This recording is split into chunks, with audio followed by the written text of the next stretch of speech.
But I'm really thick-headed, and one of my favorite stories of my whole Sai Baba career is the one where we were invited by Baba himself. He said, "Come to Bangalore.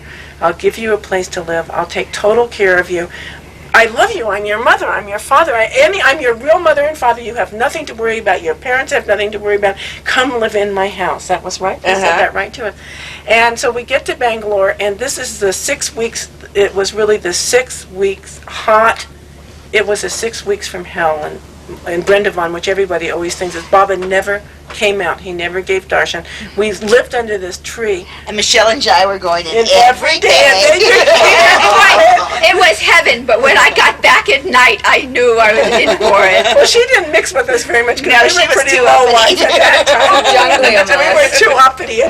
You don't think you're a bit touched by jealousy? Yes, just a little bit, yeah. But we weren't too jealous. We weren't. Anyway, so what happened? There was a leopard under the tree, and the sadhu beggar that you all know there that sings bhajans out the gate in Brindavan, and that mad lady Amber. And the man lady Amber, and they all lived under the. They're Amber and the beggar are still there. Around. Yeah, it's always the beggar, too. the sadhu that sings, and so did Bruce and Hans? Bruce and Hans and Peter lived under the tree too, Quite a little city. This was a great tree. I went to visit it, and people are still living under it. I just told them last year of my experience, and they were so happy that I was one of them. I brought them all home and had fed them. They were just like my family. The little boys that stayed with us, they were living under the tree. So anyway, anybody who ever stays under that tree is united to us somehow. Unfortunately, it's one of the few things left. But I had Vijay's a really very heartfelt bhakti person, and she loved Baba, and Baba cured her. Do you want to tell them about your dreams, your nightmares from your life? Well, go ahead. Under the tree. Well, it's part of the story. Vijay, I got sick of waiting for Swami, and I was already, you have to realize that I was in India. In my mind, I was a sadhu. I had a shaved head. I came, there wasn't, and I was impressed in the interview, but 6 weeks had gone by, and Baba hadn't said boo to us, and I was going to leave. I wanted out of this place. So I got on a bus and I went all the way to City Market. I went on all day long. I was going to go to the great Shiva Bala Yogi on Bangalore Dairy Road, and he was a great, he was kind of like a yogi. And I went out, I was going to go out to see him, but I didn't know the bus system in Bangalore, and I got all the way to City Market, and I said, I want to go see the saint that's out on Bangalore Road. But the person who sold me the ticket he said, well, is that in Kadgodi? And I said, well, where's Kadgodi? He said this and that. And anyway, the bottom line in the story is that we always called the Brindavan or Whitefield. I was so stupid I didn't know the name of the village. And I ended up back in Kadgodi that very evening at trying to do my escape, spent all my rupees, and we went to a place that was endearingly titled the Horseshoe Hotel, and I ate dinner because when I got there wasn't a single foreigner anywhere. And I got there and I sat down at this place to have tea. They put their fingers in the water when they brought it to me. They washed the dishes in the street. It was pretty awful. I was really attempting suicide. And what happened was I was sitting in this terrible place, and one of the beautiful Seva dolls, all in white, came in and said, "Where have you been? Swami's looking everywhere for you." Everywhere for you. Like this was his primary thing. And I was really, no one does this trip anymore, but when you go to City Market and back several times on a bus, you're really filthy. And I was so upset, I was just really sick, and I'm not going to go into full details of all the things that happened to me, but I ended up in this beautiful wedding reception where everyone was in beautiful saris. He had called all the foreigners, gave them clothes, so even the people living under the tree looked beautiful. They were in fresh white dhotis. We used to bathe at the train station, and we'd go, and everyone was clean. Everyone in this whole place was clean but me. And I am just burning with anger. Because I'm just a mess, and all these people, and I walk in, and I probably smelled, and everyone turned and looked at me, and I'm so angry. And Swami comes up to me, and they sit me down, and he says to me, "Are you angry with Swami?" And he's standing there with a loda of water, where he washes my hands and face with this water of the loda, as he's asking me if I'm mad at him, personally doing this. And I'm just, and I said, "No, Swami, I'm not mad at you." It was like this, my heart melted. And he said to me, where are you living? And I said, we're living at a tree. And at this he yells, Castori! He said, where is her and her sister living? And Mr. Castori said, I don't know where they're living. And he said, I told you to give him a room in the ashram. There's no rooms in this ashram. There's no, it's not an ashram. And so Castori doesn't know what to do. So by evening we were in the storage shed. They cleaned down the storage shed for us. And we But he did our blamed little room. Castori. He said it was Mr. Castori who did this. He deprived us. But Mr. Castori in those days was very much like the straight man for Swami. He really, Oh, he was wonderful. he was so wonderful. But I always remember It was a him. great group. Yeah, I mean, wasn't it was a very big You should have your privilege to picture be there. with We can them. flash in close on the old picture. You know, Yeah. when Swami gave us those Where's first. We were, Yes. Jai Devi and I were in the house every day from 9 to 9, but we were with Jack Hislop and Mrs. Rajagopal and people who had been into spiritual life for a very long time, and they were asking Swami lots of questions, and frankly, I didn't know what they were talking about. And then, and I didn't really relate to a whole lot of it. You know, of course, Swami did do some personal talk, which was very beautiful and very wonderful. But all these kids were out there who I felt related to somehow. We were age And I was thinking, and then I was sitting in the front veranda room, and all of these guys were in an interview in the side room, and I was saying to myself, Swami, why can't I be in there with them, you know? I want to hear what they have to say.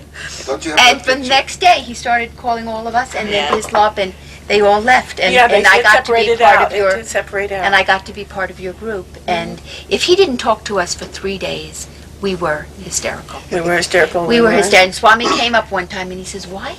He says, see, he said, Swami doesn't talk for a few days. Don't be disappointed. You know, just to put this in Don't be perspective, it's been about 10 years since I'm just saying, even though Vijay and I still go to India, I'm just putting it in perspective of a time, you know, like we were whining about 3 days in, and now it's like 10 years, and I'm feeling like, gee, my But timing's what's the still pretty good. experience when he calls you that one time, after whether it's after 3 days or 3 years or even 10 or 15 years, he picks up the conversation where it left off. Yeah. And there was no time and there was no space. No separation. And no separation, and you didn't wait. And I think the best experiences of all were when there was no separation. When we were all there and we knew we were one with God and with Swami and with each other. And he really gave us that experience. We came in 71. Towards the end, we met in Christmas at 71, so it was close to 72. Long time after you came. But we were immediately welcomed with open arms to the whole craziness and beauty of it all. Kathy, do you remember the time that this was after I had actually come home and came back, and you and Richard were still there? Where you found the bag Bags, the stolen things. Stolen thing? under the hay. Remember, I got Oh. Swami had written that letter about all the things that were going to be stolen from me. Tell that And- story. Tell it to me. You tell it. Tell it They to now Come remember in if because I Kathy remember. was so. Well, you'll remember when it is that when I was in India, I No, was. but let me start with the first part, because when we were living under the tree, one time we didn't have hardly anything, and that's when we moved in. We gave Hans some stuff to keep for us, like 20 rupees we must have scored or something. And then he got robbed, remember? And then that interview came with Swami. Okay. Okay. This was, but the interview came months later. Actually, Months later. Months later. Is that Swami's? There was a time something shifted in the time we were there that. I don't know when Swami started his world mission. It was probably way before he was born. But there came a shift in the consciousness at the ashram, and everything had to clean up. And there was a whole slew of us that were there illegally. And Swami decided all that of this Swami decided that this was not a possibility anymore, and he called us all in and started checking our papers, like answer to our police. And he said, well, "Are you legal? Are you legal? Are you here okay?" You know, and I he was said, legal. You were legal. You were the only one. Anyway, so I was the most illegal because I had thrown my passport away. I mean, sometime I was going to become. Indira Gandhi had declared herself a citizen of the world in this 1 year, in this one speech, and she said that people should be free not to have passports, and we really belong to world citizens. And I thought this sounded wonderful, and tossed passport, tossed papers. Of course, I couldn't have got a visa, so I decided to stay, and. So this was really nice, but at Baba's ashram it didn't work. There was no place. You couldn't hide from the police. It would really hurt the ashram's image. So he decided we were all going to be legal. But I was so far gone, you know. I mean, I've been there years, and my papers were confused. And So everybody else was getting straightened out. In the meantime, Swami had to write this wonderful letter that to me was just, it was all about my sadhana, which I wasn't doing. But it was this wonderful letter about how I was such a great sadhaka, I did so much service, I meditated all day long. I mean, it was There was just... a lot of truth in it. Yeah. It didn't appear like truth on one level, but it's true. She cooked for everybody. You helped everybody, and this was a tremendous sadhana, and you thought about him. I all did. the I time. really did, and it was just wonderful. But it was a handwritten letter with our names in it, several of our names. But say, please give these It was kids to as much Dr. help. Sundaram. Dr. Sundaram, and he wrote another one to somebody else for me. But it was just wonderful. Dr. Sundaram, last I saw him, had this letter in his pocket. I Yeah, mean, I ran kept it in into his his pocket. locket, and he showed it to me, and I just burst into tears. But he, so this letter was very complicated, and I remember Swami saying to me that I was going to be in the place of Lord Krishna's birth. He kept making jokes about me going to jail. I mean, because my passport was so illegal. Anyway, so it was so wonderful. Anyway, I couldn't understand. I said, Swami, how can you resolve with the, with the American embassy? And he said, don't worry, just go get everything legal. So I go out and I get everything legal. I come back. The American guy who was the American consulate then, the head honcho of the whole embassy had just come to see Sai Baba, and Baba cured him of, he claimed, alcoholism without anything. He just never drank after he left Baba's. And why they got my passport ready, Baba had sent Vibhuti for him, how he knew I was there. How they got my passport ready was he took me to lunch and told me Sai Baba stories why they prepared my passport. Swami, in the end, so he wrote this letter, I got all my papers worked, the guy gave me an indefinite visa to India, and I got to stay there, and then everything went fine, and then I came home, and many years later I came back, and the first night I was back in India, everything Forget to tell that interview where everyone said that Swami said in the letter that you lost everything under the trees. and they got so upset, they got so mad at Mainly Swami. Gil was mad. Mainly Gil and Hal, actually, also. Yeah.